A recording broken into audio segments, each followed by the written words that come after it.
Good evening, and welcome to Supreme News, where we bring you the latest breaking stories from around the globe.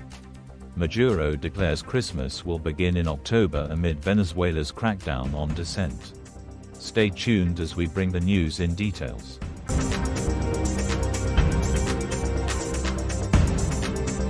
Venezuela's authoritarian leader, Nicolas Maduro, has declared that Christmas will begin next month, despite many Venezuelans likely spending the holiday season behind bars as his government continues its crackdown on political dissent. September has the scent of Christmas, Maduro announced during his weekly television broadcast on Monday, drawing applause from his audience.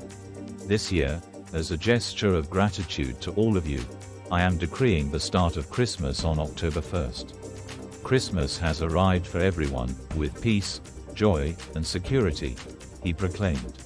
Maduro's decree, the earliest of its kind, though not unprecedented, comes as Venezuela deals with the aftermath of July's presidential election, where he claimed a third term despite widespread skepticism and objections from the opposition. Just hours before Maduro's announcement, Venezuelan authorities issued an arrest warrant for his main rival, opposition leader Edmundo Gonzalez, accusing him of terrorism-related crimes. According to the Venezuelan prosecutor's office, Gonzalez failed to comply with 3 summonses regarding an investigation into an opposition website that published results from the disputed election. Maduro has faced mounting pressure both domestically and internationally since declaring victory. The opposition coalition supporting Gonzalez claims the election was rigged, posting online vote tallies that experts say show Maduro actually lost by a wide margin.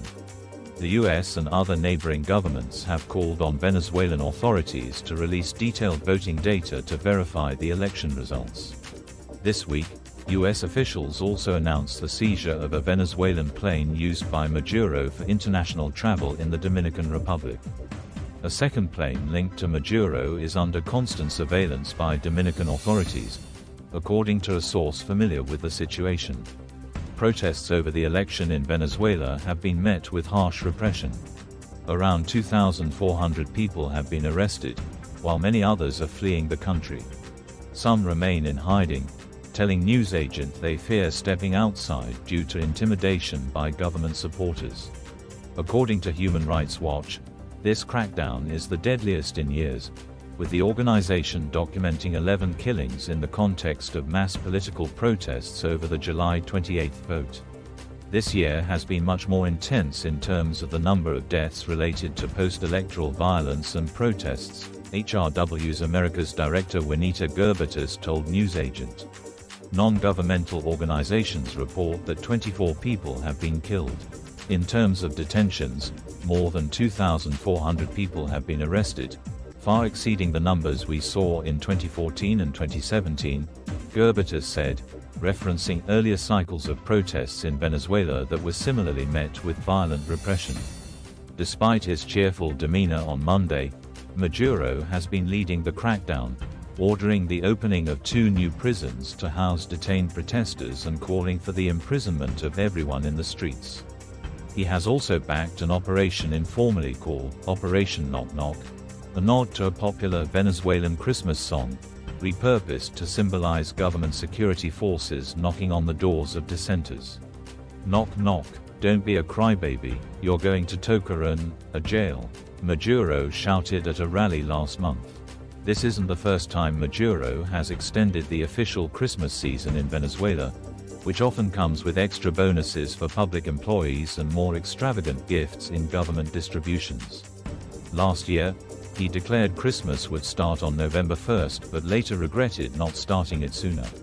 In 2021, with the country grappling with the effects of the COVID-19 pandemic and lockdowns, he moved the start of Christmas to October 4th, hoping to stimulate the economy. On Tuesday, the Venezuelan Episcopal Conference protested the unilateral decision to advance Christmas, warning that the holiday should not be used for political or propaganda purposes. In a statement, they emphasized, Christmas begins on December 25th. That's all for today's top stories from Supreme News. We hope you stay informed and empowered. Don't forget to hit the subscribe button, so you never miss an update on the stories that matter most.